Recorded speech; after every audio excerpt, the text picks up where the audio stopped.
আমি বাংলাদেশ থেকে আসছি, এগুলা পছন্দ আমার বেশি। এগুলোর মায়া করে আমি চেন্নাই থেকে এখানে অনেক দূরে চলে আসছি এগুলো নেওয়ার জন্য। এগুলো অনেক সুন্দর, সস্তা। আমাদের বাংলাদেশে এরকম সস্তা পাওয়া যায় না।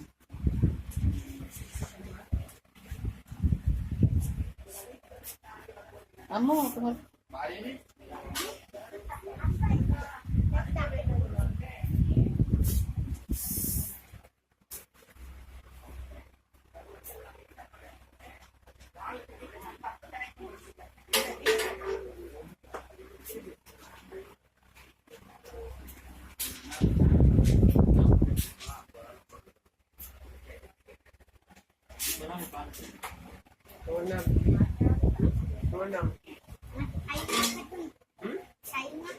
Saima Khatun.